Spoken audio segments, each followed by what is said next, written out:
Buenas noches, estimados compañeros, amigos y amiga maestra Keta Burelo. Buenas noches. A mucho gusto. Buenas noches, Ricardo. ¿Cómo estás? Muy buenas noches, gusto saludarlos. Qué bueno. Estimado Juan Carlos, buenas noches. ¿Me escuchas, Juan Carlos? Seguramente tiene algún problema de audio. Estamos iniciando esta noche el programa, un programa más al amparo de el diario Ultimátum. Vamos a iniciar hoy martes 4 de agosto del año 2020. Hay varios temas. Seguramente mis compañeros abordarán algunos temas, no los quiero anunciar porque pues hay una diversidad y luego por poner 10, 15, 20 temas terminamos tocando uno, dos o tres y quisiéramos abarcar más. Por mi parte voy a entrar de manera directa, hago uso de la palabra para hacer algunos comentarios, compañeros, en términos de las reacciones de la opinocracia en el país respecto al anuncio del presidente Andrés Manuel López Obrador y Esteban Moctezuma Barragán, secretario de Educación Pública en el país, respecto a el inicio del ciclo escolar 2020-2021, este 24 de agosto. Efectivamente, hay una tendencia en la opinión nacional en la que es bien recibido el anuncio de este inicio del ciclo escolar, recordando que en el mundo hay más de 100 países que no tienen todavía una alternativa para este regreso a clases y que hay una posición, por supuesto, de la ONU al respecto que está llamando al pronto restablecimiento de las actividades pedagógicas. Pero vuelvo a la parte en la que también hay una opinión interesante respecto a las limitaciones que se observa en materia pedagógica en el nivel medio básico, que tienen que ver con el acceso a la tecnología y a los medios de comunicación tradicionales desde el punto de vista de la desigualdad en el acceso, que este fue comentado por Sergio Sarmiento. Y por otro lado, hay la percepción de que aún si los maestros han sido capacitados sobre la marcha a causa del avance de la pandemia, las desigualdades sistémicas habrán de persistir en el país e incluso van a aumentar, considerando el tamaño del crecimiento económico y las condiciones preexistentes. Con relación a la alianza del presidente Andrés Manuel López Obrador con relación a los grandes consorcios televisivos, hay una corriente de animadversión y cuestionamiento vía Twitter respecto a los beneficios adquiridos por los grandes capitales a partir de dicho anuncio. Hoy ya se habla de más de 420 o 50 millones de pesos que va a costar este ejercicio, en el que efectivamente las televisoras ponen lo que tienen para efectos de transmitir únicamente, y la Secretaría de Educación tendrá la responsabilidad de llevar a cabo los programas. Y entonces desde acá los montos de esa tarifa social que le llamó el presidente Andrés Manuel hoy para la transmisión de contenidos, hay efectivamente preocupación por la digitalización, que esta es parte que ha asumido la propia Secretaría de Educación, y sin embargo hay una parte de los empresarios, de los que están dispuestos también a proveer. Recordemos que recientemente en el sexenio pasado muchos de estos consorcios televisivos tuvieron y tienen sin duda interés en el ejercicio de la educación a partir de sus plataformas televisoras.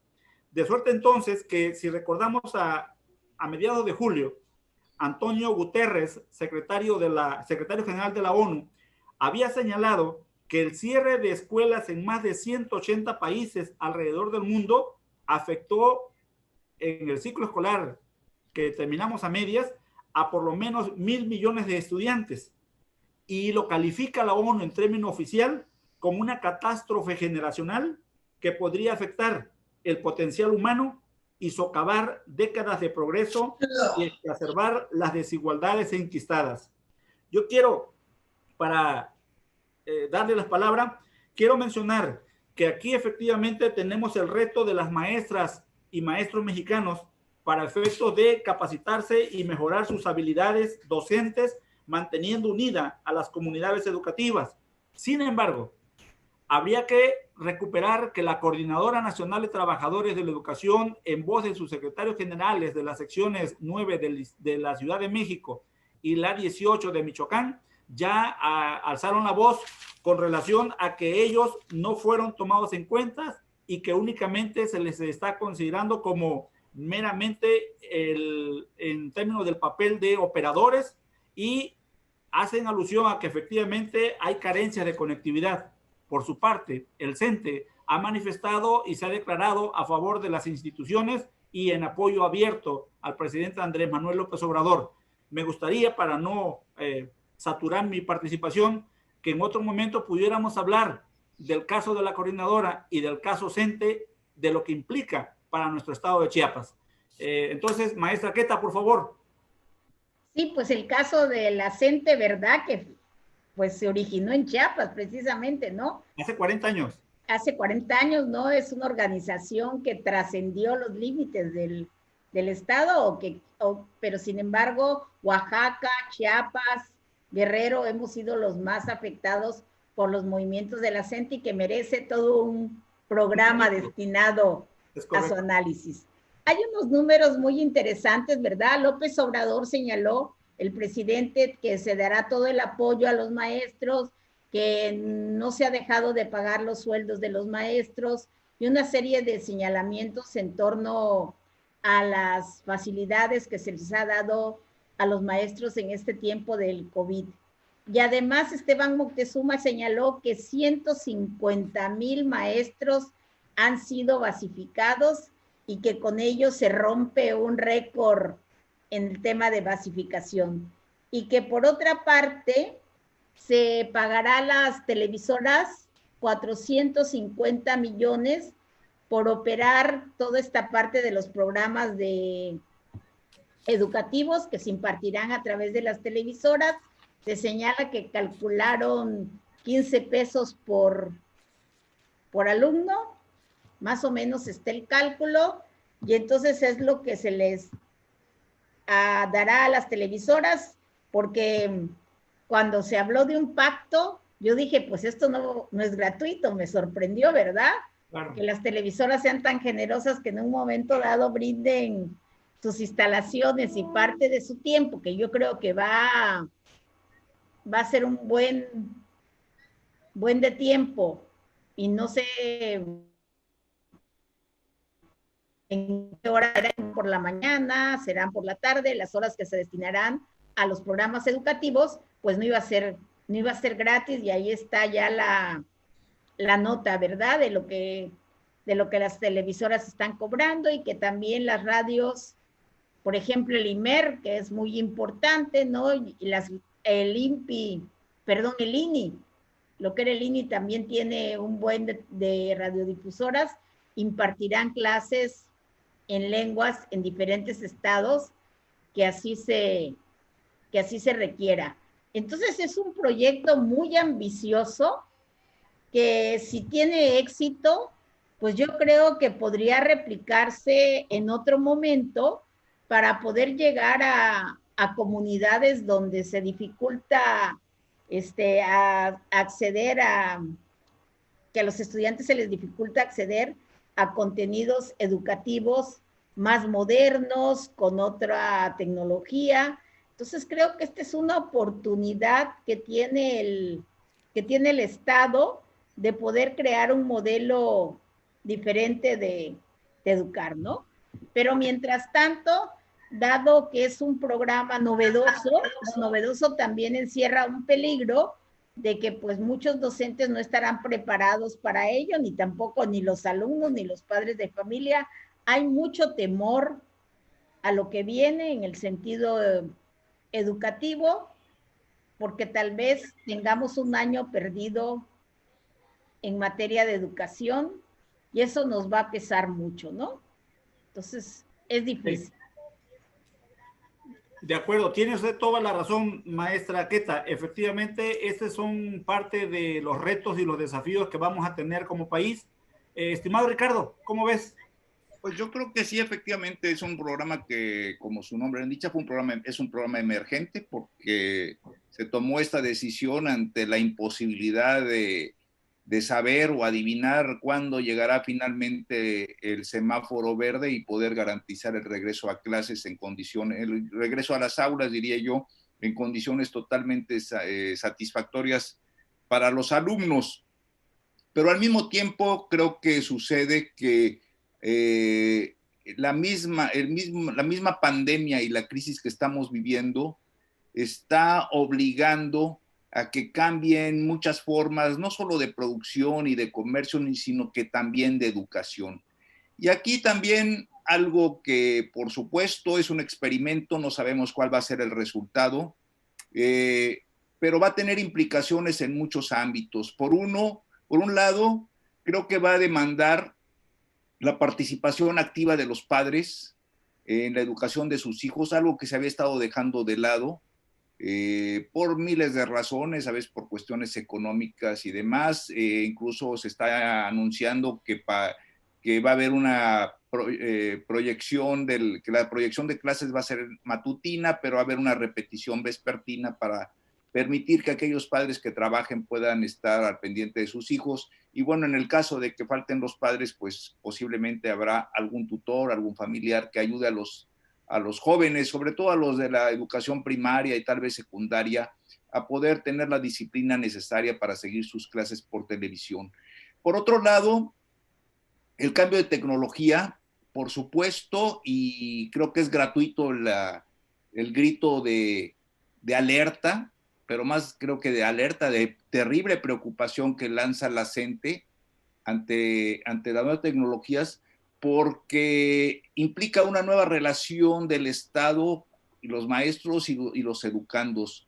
Ya si de alguna manera prospera este modelo, va a debilitar mucho el esquema de sindicato que tiene la CENTE, que es un esquema de sindicato de tipo cardenista, de masas, porque finalmente ya no van a tener poder, o sea, finalmente ya, aunque tomen una escuela, las clases se van a poder continuar, y ese tipo de cosas, los sindicatos a veces sucede que sin que ellos se den cuenta, quedan rebasados por el desarrollo de los medios de producción. Viene a mi mente el caso de los mineros del carbón en Inglaterra, que llegó un momento en que aunque hicieran paros, pues ya eran paros que no tenían ningún efecto sobre el resto de la sociedad, porque ya el carbón ya no era un combustible fundamental.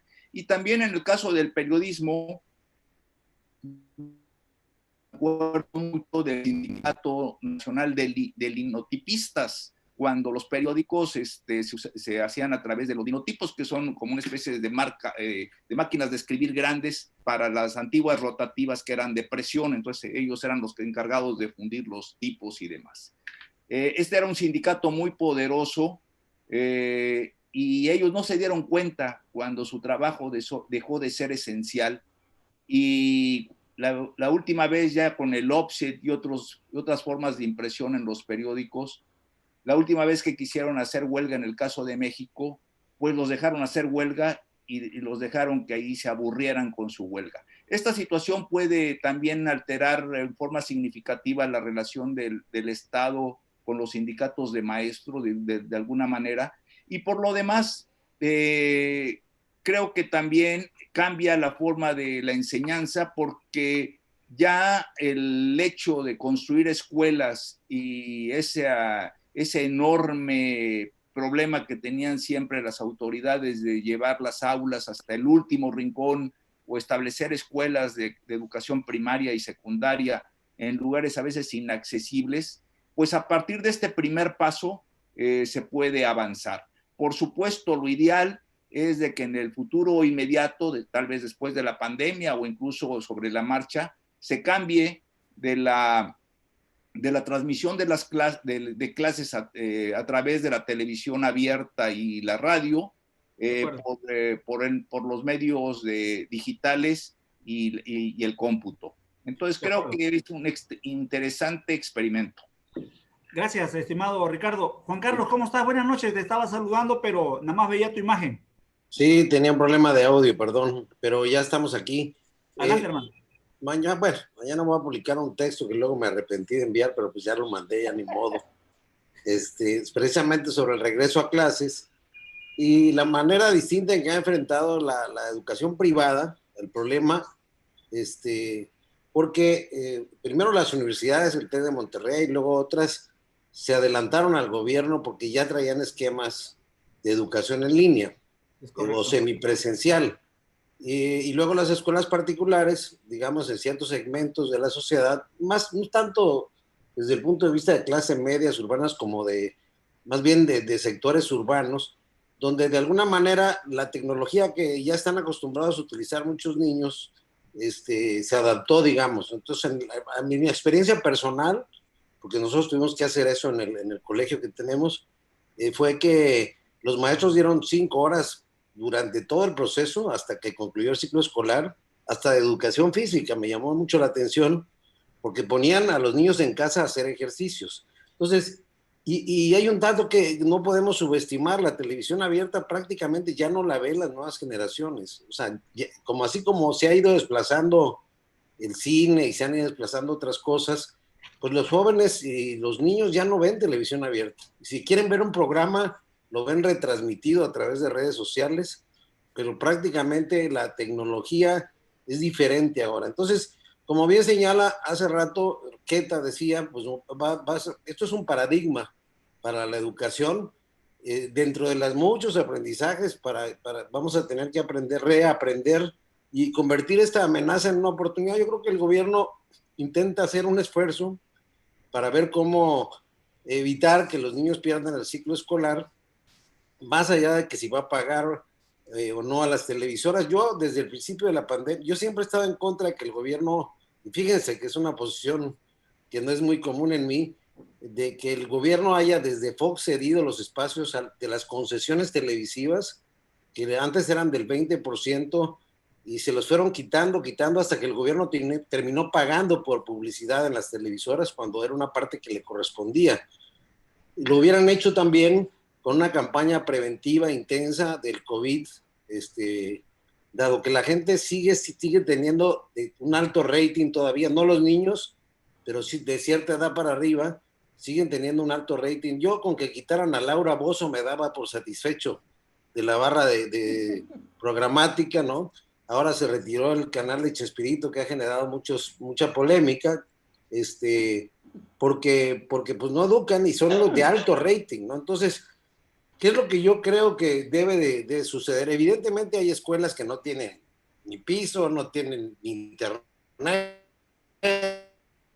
no tienen, pero por ejemplo, digital, de la señal abierta a señal digital, el gobierno de Peña Nieto gastó ni más ni menos que 25,000 millones de pesos en comprar 10 millones de televisores que se repartieron. Es decir, cuando había, ¿no? Porque ahora ya no hay para esas cosas. Pero pues vamos a ver sobre la práctica. Yo veo una complicación y es que no se pueden dar cursos específicos de primer grado, segundo grado, diferidos. Va a ser un relajo, los papás no se van a adaptar, los que tienen que trabajar, a que sus hijos estén verdaderamente entretenidos con un televisor porque no interactúan. Y finalmente mi reflexión final sería que aunque la distancia, la tecnología puede puede diseñar un nuevo modelo educativo, la convivencia personal siempre es muy importante en la formación de los niños, siempre es muy importante la interactuación entre ellos y evidentemente pues eso no se va a sustituir con la televisión abierta. Vamos a ver qué pasa. Yo creo que es una medida, como lo dice bien el maestro Ricardo, urgente y en determinado momento pues muy interesante lo que acaba de decir de que si hay paros de maestros, se desarrolla un tipo de tecnología donde los niños no se hagan los grandes perdedores perdiendo clases, ¿no? De acuerdo, Juan Carlos. Yo diría, maestra Queta, Ricardo, que efectivamente el tema educativo, el tema de la educación tiene mucha sensibilidad, mucha profundidad. Me parece que qué bueno que se anuncia el inicio el inicio del nuevo ciclo escolar. Hay una modalidad. Antes traíamos, para terminar el ciclo escolar pasado, traíamos un modelo de educación, déjame recuperar mi nota, de un modelo de educación que tenía que ver con la educación virtual, y hoy se está planteando una educación a distancia en la que efectivamente se van a interactuar mayormente los canales de televisión. Son 6 canales de televisión nacional y 18 televisoras estatales. Entonces, sí va a estar interesante porque habría que redefinir ciertamente, o había que ir advirtiendo ciertamente el papel del sindicato o de las organizaciones gremiales que interactúan a su interior, qué va a ocurrir, pero fundamentalmente qué va a pasar.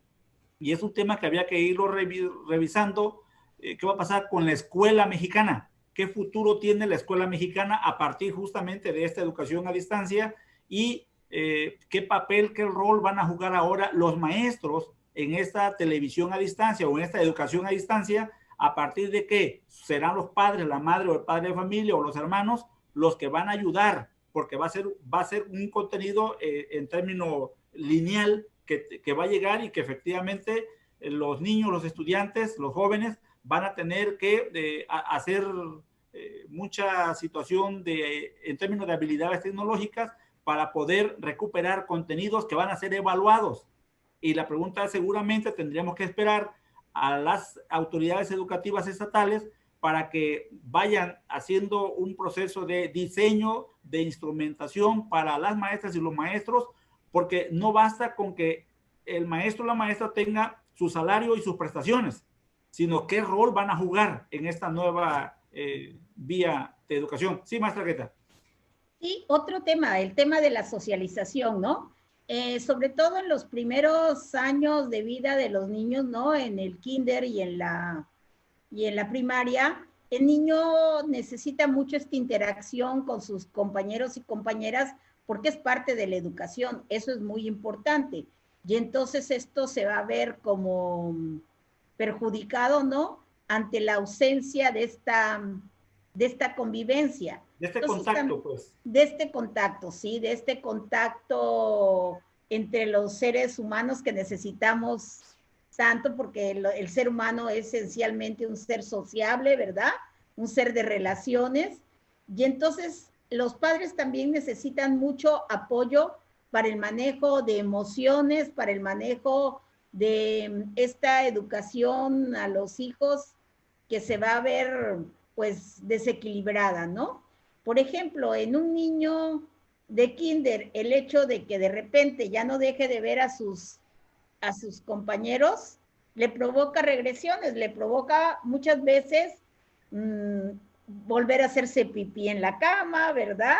Berrinches, una serie de cuestiones emocionales que los papás deben entender que se trata por estos desajustes.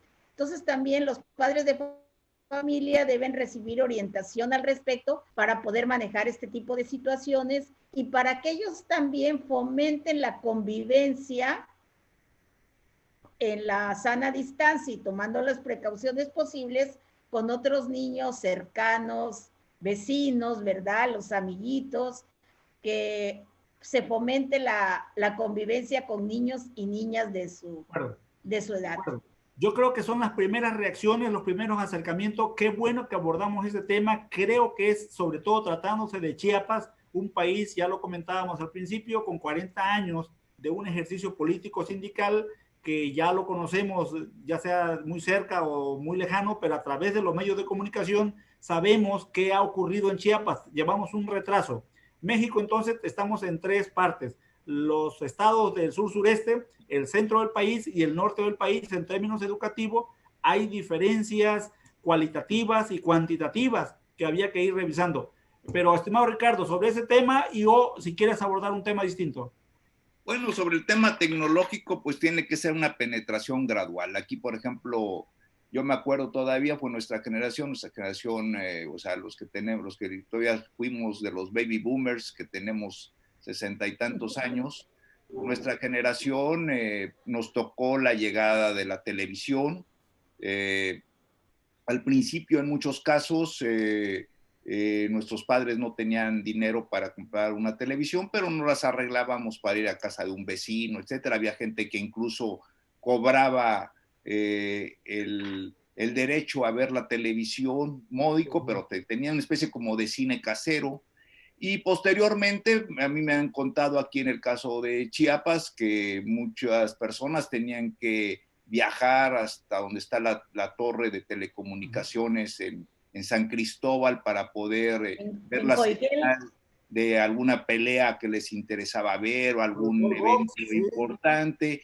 Y después, algo fundamental, ¿no? La tecnología, en la medida en que se fue popularizando, se fue abaratando. Entonces, aquellas viejas consolas que solamente pues, las familias pudientes podían conseguir, que ahorita, por cierto, pues son piezas de museo bastante valoradas, fueron desapareciendo para dar el paso a otro tipo de televisores más baratos, creados más en masa. Y ahorita, pues prácticamente las televisiones, incluso aunque sean de pantallas planas y todo eso, pues son bastante accesibles para la mayoría de los bolsillos. O sea, no es difícil que pongamos el caso extremo, que en una población de la selva, cualquier lado, se pueda conseguir, alguien tenga televisión o se pueda conseguir la forma de conseguir una televisión. Tal vez un poquito lo difícil sea la llegada de la señal, pero creo que lo mismo va a quedar con la computación, ya lo estamos observando. Y poco a poco se va a estar dando este paso, que va a haber cambios trascendentales, claro, pero también ahorita yo lo veo mucho con algunos sobrinos míos, esa socialización de que tanto nos enorgullecemos algunas generaciones, desgraciadamente se ha ido perdiendo. Y antes de la pandemia, estos jóvenes o estos adolescentes son en esencia solitarios y su contacto con los amigos no es como el caso nuestro, que era en el patio, en el jardín, en un campo de fútbol. Es virtual ahora. Sino que es virtual. Entonces son seres terriblemente solitarios, aunque estén en contacto permanente con sus amigos. Y bueno, esta es la generación que estamos observando antes de la pandemia. De acuerdo. Juan Carlos. Bueno, ahorita me acordé de una película mala como todas las de Stallone, futurista, donde con unos audífonos tenía una relación con una dama al lado, pero a través de la sensación virtual, precisamente a propósito del ejemplo que pone el maestro Ricardo. Yo lo que creo es que a la tecnología es como el tema de la gravedad, no se le puede decir que no, y de la integración y la globalización. Hoy lo que tenemos es un desarrollo de la inteligencia artificial, de la automatización de los procesos, y pues la idea es, el gran tema es decidir cuándo le vamos a entrar a eso, porque tarde o temprano nos va a llegar, se va a sustituir mano de obra a través de esto. Una consulta, de hecho ya es real lo que estoy diciendo, una consulta la va a poder hacer una computadora en vez de un médico, va a hacer un diagnóstico, un escaneo, te va a hacer una receta, desde tu propia casa vas a poder, lo hacen ahora los teléfonos inteligentes, te miden el pulso, te miden, en fin. Entonces, lo que no podemos, si esto es un llamado a las autoridades educativas, es negarnos al uso de las tecnologías. Y si bien es cierto que hay lugares extremos en el país donde no llegan señal, aunque tengo entendido que la señal digital ya es abierta para todo el país, lo cierto es que ese no debe ser pretexto para que no le entremos al toro por los cuernos y apostemos al uso de las tecnologías para la educación. Entonces, si lo hubiéramos hecho antes, acuérdense que Fox hizo hacer las pantallas inteligentes, alguien le vendió la idea de las pizarras. La enciclomedia, ¿cómo se llamaba? La enciclomedia, que no era otra cosa, que ahorita ya con un cañón se puede hacer, donde se puede navegar en la pantalla, como ya se puede hacer ahora sin tantas vueltas, y por ejemplo, pues consultar en línea la biografía de alguien, la fotografía de alguien, alguna referencia histórica, alguna noticia, como lo hacemos todos los días. Entonces, pues el gran reto es ese. Yo me quedo con la pregunta, querido maestro Zavala, de los 64,000, como decía Pedro Ferriz de Con. Yo sigo sin entender por qué en Chiapas, que destinamos más de 33,000 millones, si no me equivoco, el presupuesto a la educación, seguimos siendo el Estado con el último lugar en el tema de alfabetismo, en el tema de evaluaciones educativas. Sigo sin entender esa relación desarticulada entre todo lo que le invertimos al sector y lo que a cambio tenemos, ¿no? Ok, a mí me parece interesante tu pregunta. Yo espero que en los próximos programas pudiéramos echar un clavado con relación a esa relación institucional y a veces belicosa entre el magisterio y el propio Estado, el propio gobierno estatal. Quiero saludar, si les parece, a la maestra Araceli Hernández, quien nos manda un saludo, a Chari Ruiz, a Alonso López, que lamenta lo que está pasando en el Líbano, por cierto, donde ya el número de muertos ha ido incrementando y el número de heridos es fenomenal, es más de 4,000 heridos y casi 100 muertos. A la maestra Lili Calderón, buenas noches hasta Texcoco, Estado de México. A la maestra a Ibsel Alejandra García, a Marsol, saludos Marsol, a Marisol. Marisol Palomeque. Juan de Lastra, que nos saluda desde Palenque.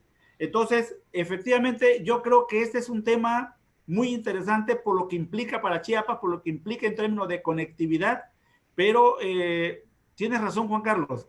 Habría que ver hoy el compromiso que tienen las maestras y los maestros con sus alumnos. Habría que revisarlo desde diferentes perspectivas. Miren, yo quiero recuperar antes de que terminemos una entrevista que escuché hoy de Manuel Gil Antón del Colegio de México. Él habla que la pandemia ha desnudado la pobreza pedagógica del Estado mexicano y critica efectivamente que la educación hoy vaya a ser a través de las pantallas, a través de las televisoras, y que él plantea que el vínculo pedagógico que educa, en donde los maestros que lograron mantener el vínculo con sus alumnos durante los 6 meses previos a que terminara el ciclo escolar pasado, habría que preguntarle su experiencia de cómo lo lograron. Y me parece interesante su aportación, ya que él habla y refiere a Pablo Freire en términos de que la educación en términos de pantalla pierde la sensibilidad de la pedagogía y el conocimiento se vuelve totalmente abstracto, porque nada más lo recibe y se vuelve mecánico. Y que ese es el riesgo que tenemos en términos de la pedagogía, más allá de lo político, de lo gremial, de los derechos, en fin. Sí, Ricardo. No, sí, correcto, estoy de acuerdo con ese aspecto. Es un tema que se tiene que analizar y eso también le da valor al aula escolar, definitivamente. Correcto. La tragedia es que no sabemos para cuándo aparecerá el ansiado color verde del semáforo epidemiológico. Es correcto. Maestra Queta. Sí, y considero también, por ejemplo, se habló en un momento de los municipios de La Esperanza, ¿no? Los municipios que no habían sido afectados por el COVID-19. En Chiapas teníamos muchos municipios y en varios estados igual. Y creo que todavía persisten esos municipios donde la pandemia no ha llegado. Si, por ejemplo, aquí tuviéramos a Duraznal, ¿verdad? San Juan Cancuc, ¿qué otro le podría yo decir? Sinacantán o La Rainsar, examinar qué municipios donde el virus no ha llegado y hay las condiciones de salud para dar la educación presencial, para continuar el ciclo escolar de manera presencial.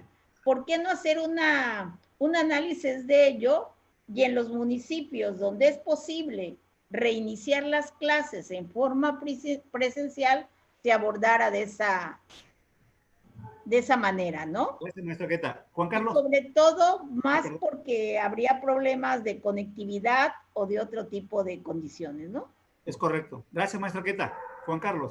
Yo creo que como les pusieron de La Esperanza, los salaron a los pobres, ¿no?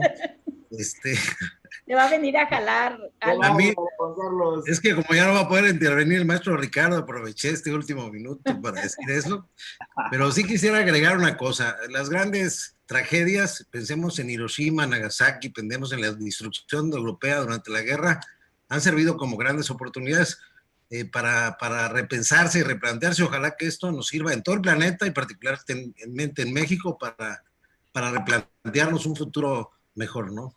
Yo les quiero comentar, para ir cerrando, que en Chiapas 8 de cada 10 niños no tienen acceso a Internet.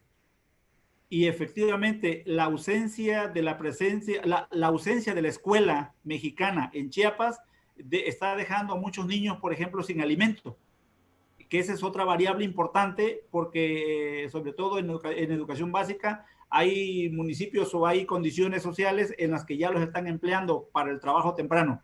Muchas gracias por la participación, estimado Ricardo, maestra Queta, Juan Carlos, estamos terminando. Esperemos que mañana sea también una tarde-noche agradable con todos los que hoy nos acompañaron y nos estuvieron en el en vivo. Gracias de verdad, gracias a toda su familia y que Dios nos bendiga, que estemos bien. Buenas noches. Excelente conducción, Buenas maestro. noches. Buenas noches.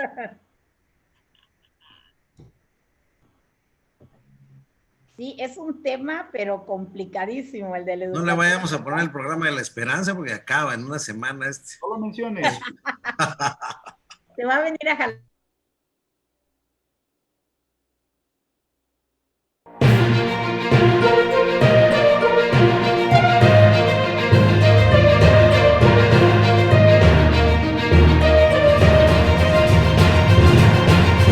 Contextos.